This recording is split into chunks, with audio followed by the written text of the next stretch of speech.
Trade reports are continuing to escalate around the NHL as the Winnipeg Jets have a massive opportunity to upgrade at a position of need, and who might be going back the other way in a trade will shock Winnipeg Jets fans. We're going to break it all down in this episode of Hattrick HQ, but before we do that, a quick reminder to hit that subscribe button. About 72% of you who watch these videos are not subscribed to the channel, so if you want to stay up to date with everything that's going on in the NHL, heading into the trade deadline and obviously the playoffs, it's free. Be sure to hit that subscribe button. Now today, Mark, we have a very interesting report to go over from Murat Atesh, and that is that the Winnipeg Jets are obviously going to make a trade at this year's trade deadline. They have two areas of need, and that is a depth defenseman and probably a centerman at this point. And he wrote a very interesting article about, ranking Winnipeg's top 10 trade assets. So not people that they're going to trade for, which is what everybody's been talking about, but who they may be trading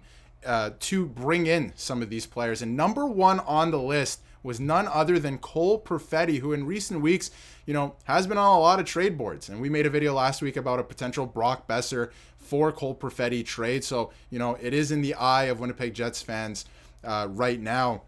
So first of all, I just want to get your instant reaction to possibly Cole Perfetti leaving Winnipeg. I mean, looking at this, we know the window's really starting to open up for the Jets. Perfetti is still young, but my biggest thing with him is the management might want to seek maybe someone with a little more experience at this point. Maybe someone that has a lot of playoff experience, someone that might have won a Stanley Cup, or someone that has just been around and played more games. Looking at this, I know Perfetti, a lot of fans are kind of wishy-washy on him. It depends on what side of it you are on. Some people love him. Some people are fine with him moving. But I don't know. I kind of get the sense of if someone is going to get moved and they want to entice another team, it does seem like Perfetti might be the guy. It could be the guy. And again, we made a video last week about Brock Besser potentially for Cole Perfetti. And a lot of fans, it seemed like 50-50 at this point. A lot of fans are like, no, he's still young. Give him a shot, right? He's not there yet. And obviously we know what happened this summer. I have his contract on screen, right? He held out until basically the last minute to sign that contract. So I feel like some of this season might have to do with that because we're seeing the same thing with, other guys like Jeremy Swayman across the NHL. So I feel like maybe that has something to do with it. And he's still an RFA. You still have him under control after this contract as well. So I don't know, maybe you want to keep him for the foreseeable future. But again, the Jets have some needs, and this is a guy who has had a rocky season. At his age now, you probably want to see him further along in his development. 34 points so far this season in 56 games. He's not playing that much. He only averages about 15 minutes of ice time at night. He's kind of jumped between the second line and the third line at times this season. So again, for his age, I think Jets fans would like him to be further along in his development, but he would be a great trade chip or trade piece, I should say, in a trade that could bring in a couple of players that would make a difference. And when you look at some of the advanced numbers, I mean, not giving them much offensively this year to the, what Jets fans know, and we're hoping for him to produce this year, but a little bit better on the defensive end. Again, not a leader or anything like that, but these numbers do surprise me to a degree. And Mark, I want to get your thoughts on this too, that, a lot of people would say that he is worth his contract right now. I would say he is worth his contract right now. But when you look towards the future, I mean, this is a guy who has become hard to play against, right? He's become a bit of again, he's not Brad Marchand, but a bit of a pest in that way. And I feel like a lot of teams do value that as well. Yeah, I mean, looking at every team that wins the Stanley Cup, they have these players that are hard to play against. Like you said, he's not Brad Marchand, but being hard to play against, like Marchand, makes it easier for your team to get under people's skins. Tom Wilson done it with the Washington Capitals. Kucherov, to an extent, did it with the Tampa Bay Lightning. Each team has that agitator on their roster that's going to kind of take you out of your mental game and kind of push it into your favor. If Perfetti can continue growing into this role, becoming a guy that can not only put up points, but still agitate other teams, I think that just adds so much more to his value.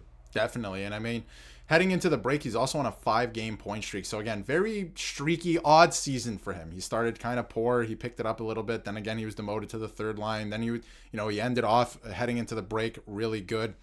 But again, he's becoming a player who is hard to play against. So is he going to give you a point a game? Is he going to give you 100 points on the season? Maybe not, but I think a lot of teams and a lot of GMs value a player that is hard to play against and gets under other people's skin, gets under other players' skin, because that matters in the playoffs. Now, with Cole Perfetti potentially being available and in a lot of, mock trades and all that, a lot of speculations out there. And the Jets, like we mentioned off the top, have two areas of need. That is a centerman. I believe that they need a centerman and probably a depth defenseman. And this Twitter user has a very interesting trade proposal, and that is Scott Lawton from the Philadelphia Flyers, Rasmus Ristolainen, 50% retained salary, a first-round pick, which I think is a bit of a haul here in this trade, but for Cole Perfetti. Now, he says it's obviously never going to happen, but I do think something similar could happen. So, Mark, what do you think about this trade? What would come back to the Jets? Because, again, I think it fills two areas of need, and obviously Cole Perfetti going the other way, but I feel like for retained salary with Ristolainen's contract, which we'll break down in a second, I feel like another piece would probably have to go back the other way. Yeah, I mean, looking at this, getting those two players, especially the retained Ristolainen plus a first, I can't see that happening from the Flyers end. But looking at Scott Lawton, I think this is the main piece to look at this. Lawton is a jack of all trades, and in my opinion, the perfect third-line center for a team looking to contend. If you want someone that's going to be hard to play against, Scott Lawton's your guy. He throws hits, blocks shots, plays on the PK. You can still put him on power play too to be a net front presence. This guy can do everything you want for your organization. He's not going to be the flashiest. He's not going to go out and put up 70, 80 points for you, but he's still a very productive center.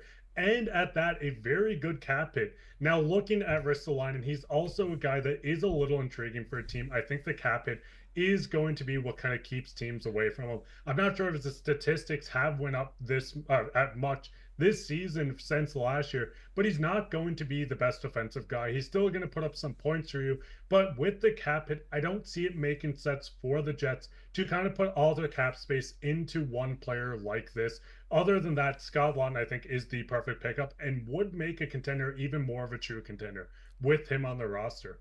And it doesn't make sense for any team, I think, at this point to take on Rasmus Ristolainen at that cap hit. So the Flyers would have to retain. So again, this trade would have to look a little bit different. I think that the Jets would, or any team would have to throw in another asset in there for the retained salary. Because again, if you look at his contract, he's only in year 3 of 5. So the Flyers would have to retain for quite a few years still after this. He's not even that old, though. He's 30 years old, similar to Scott Lawton, like you brought up as well. And I think this is probably going to be the biggest pickup for any team at this year's trade deadline. I feel like this is the player. So many teams need a third line center. And when you look at the Jets, he has term. It's not just this year. You would pick him up for next year as well. He's 30 years old. He can play on your third line because I think, a lot of people were talking about the Jets need to go out and get a second line center.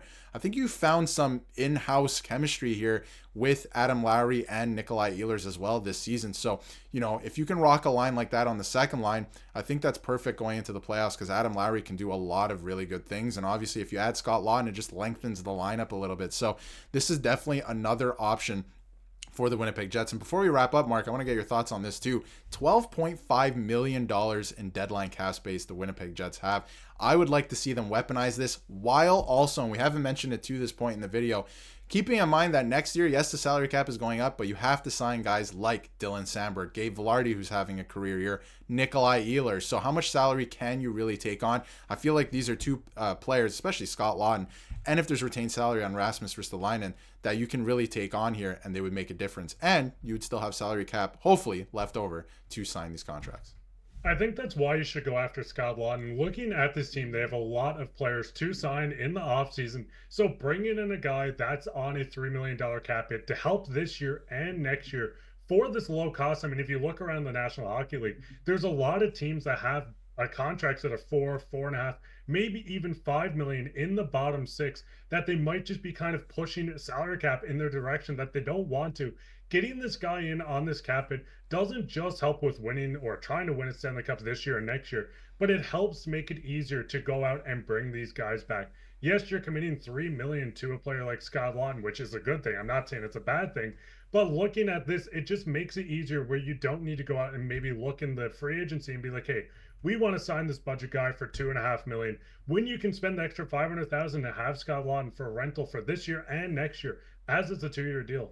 Yeah, and he's a perfect two-way player, I think. And whoever picks him up at this year's deadline, it might be the best value pickup for, again, whoever picks him up at this year's deadline. But we want to hear what you have to say about this potential trade and about potentially trading Cole Perfetti if it's for a need that this team needs. Again, at the end of the day, we saw the disappointment of last year's playoffs. This team needs playoff success. So it's going to be interesting to see what Kevin Cheveldayoff has up his sleeve. But don't forget to hit that subscribe button so you can stay up to date with everything going on in the NHL.